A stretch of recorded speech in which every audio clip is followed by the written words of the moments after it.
The wormhole spat Jox out like unwanted cargo, his scout vessel screaming through Zorath's atmosphere in a death spiral of sparks and smoke. Emergency systems wailed as he fought the controls, barely managing to aim for a clearing in the bioluminescent jungle below.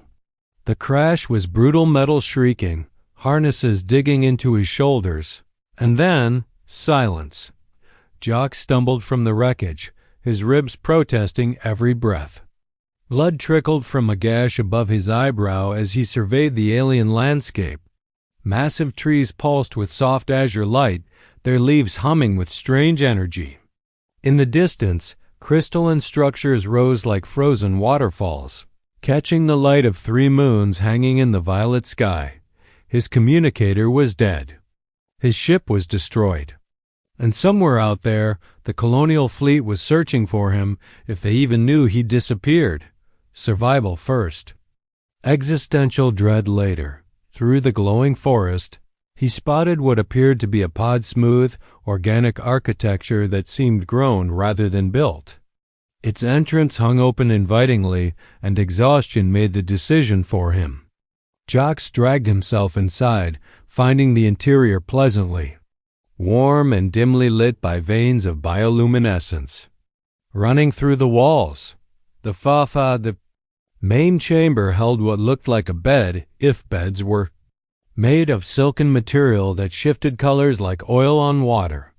It practically called to him, and his battered body needed no further convincing.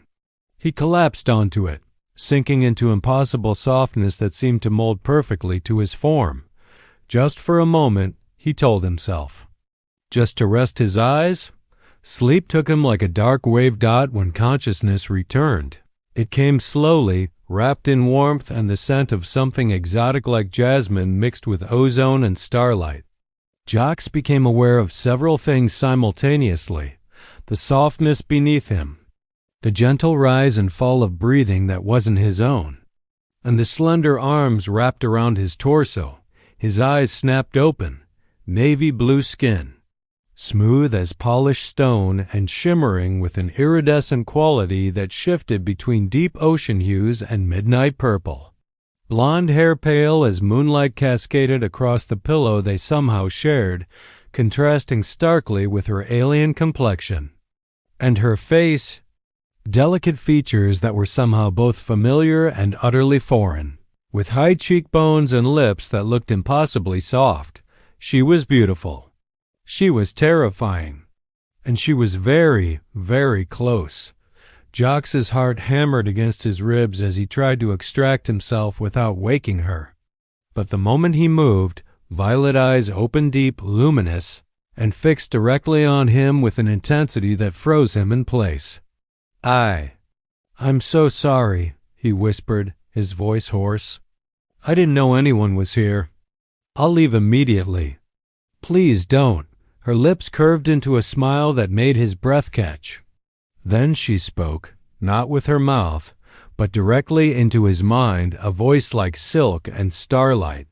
Leaving so soon, little explorer? But we've only just met. Jox's mind reeled from the telepathic intrusion, her voice resonating in places he didn't know existed. The alien woman still draped across him with unsettling casualness, tilted her head, studying him with those mesmerizing violet eyes. You're in my head, he managed, his voice barely above a whisper. And you're in my bed, she replied, amusement coloring her mental tone. I suppose we're even. She shifted, and Jox suddenly noticed the delicate tendrils he'd mistaken them for decorative jewelry in his panic that emerged from behind her shoulders. They moved with independent grace, one reaching out to gently brush a strand of hair from his forehead. The touch was feather-light, almost curious. Please, Jox said, trying to maintain some dignity despite his compromising position. I crashed nearby. I thought this place was abandoned. I didn't mean to intrude on. He hesitated, noting the regal quality of her features, the elaborate patterns that seemed to shift across her navy blue skin. On someone important. Her laugh was musical, both in his ears and in his mind. Important?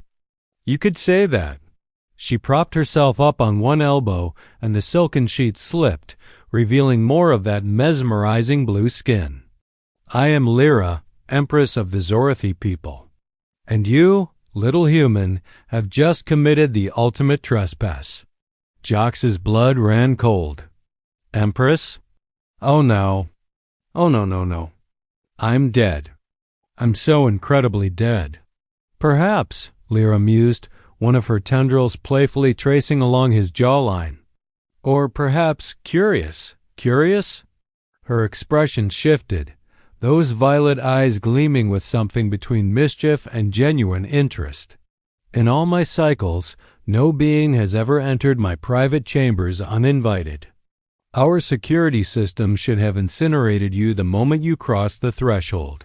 She leaned closer, close enough that he could see the way her iridescent skin shimmered with each breath.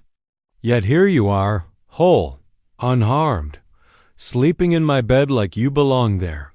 I can explain, Jax started. Can you? Her tendril traced down his neck, making him shiver. Can you explain why my barriers recognized you as safe? Why they let you pass as if you were... She paused, something like wonder crossing her features. As if you were meant to be here? The air between them crackled with tension not hostile, but something far more dangerous. Jax found himself unable to look away from her eyes, unable to ignore the way his heart raced for reasons that had nothing to do with fear. Your people and mine, he said carefully. We're not supposed to. No, Lyra agreed, her voice a sultry whisper in his mind. We're not.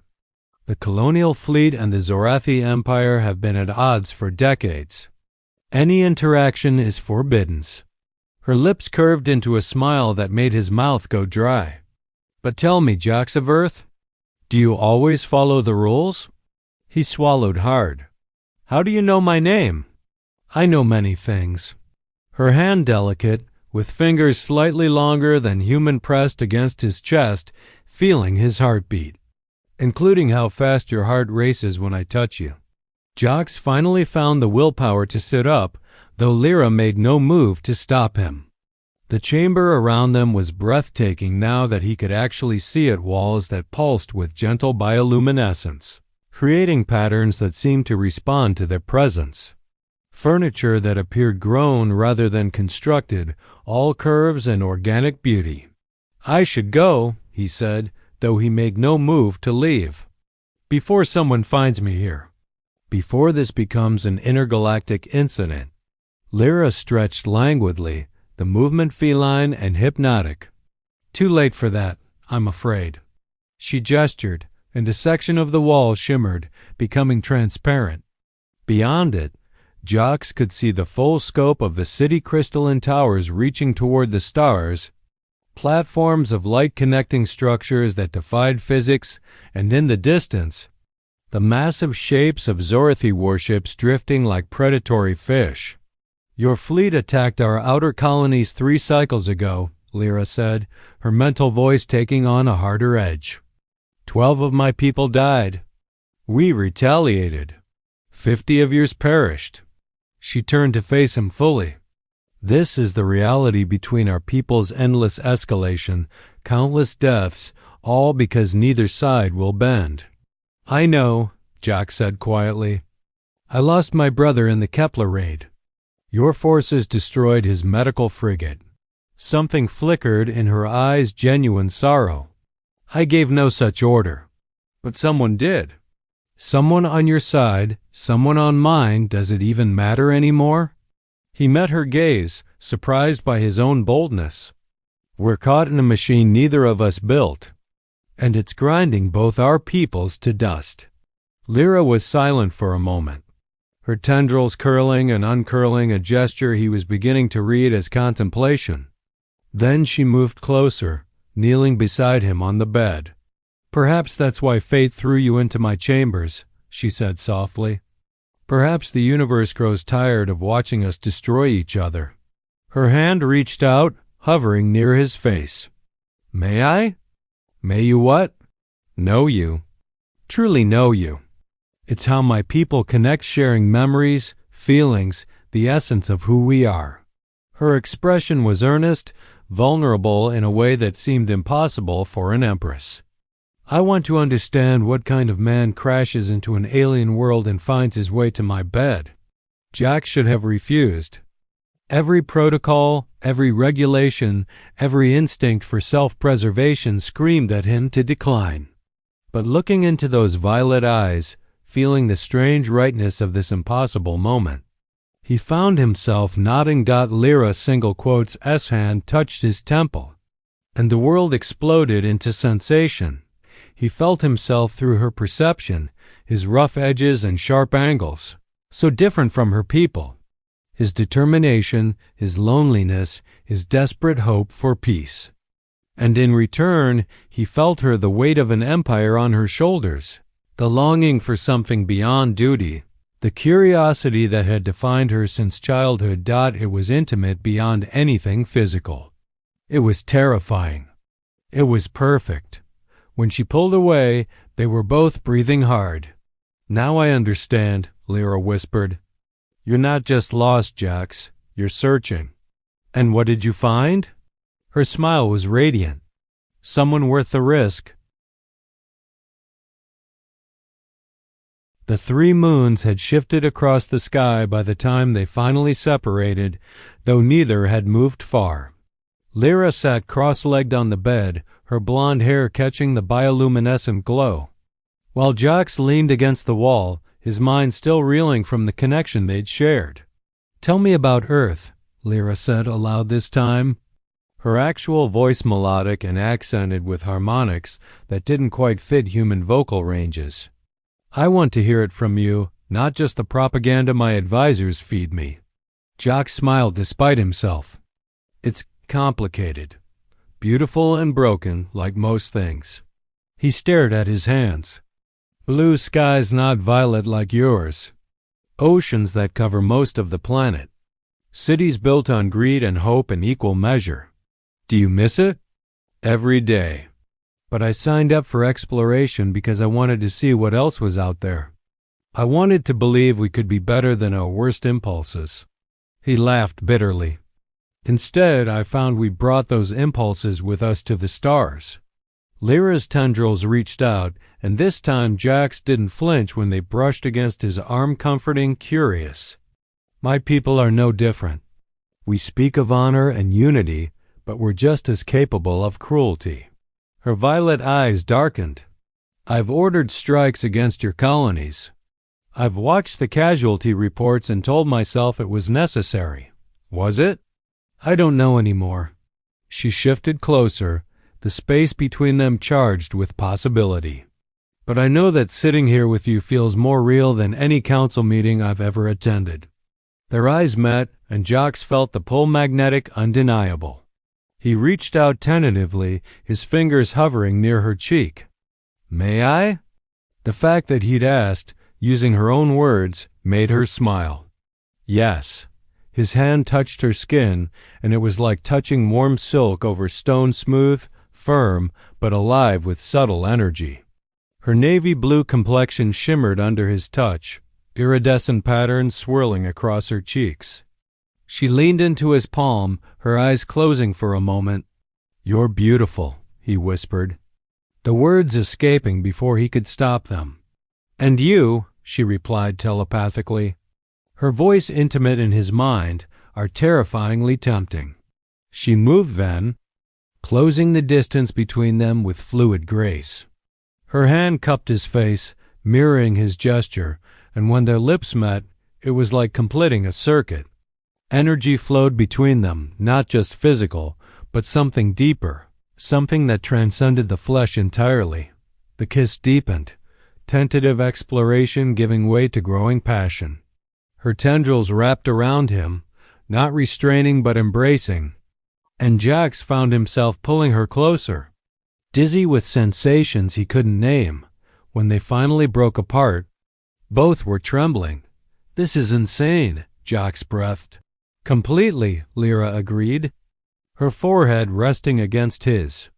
"If anyone finds out, they won't." Her voice held determination. Not tonight. Tonight you're just Jocks.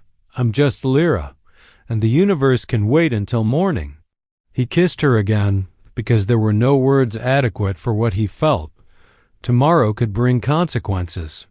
Tonight brought something neither had dared hope for: connection across the void. The first light of Zorath's primary sun painted the chamber in shades of amber and rose. Jocks woke slowly, awareness returning in gentle waves. Lyra lay beside him, her navy blue skin luminous in the dawn light.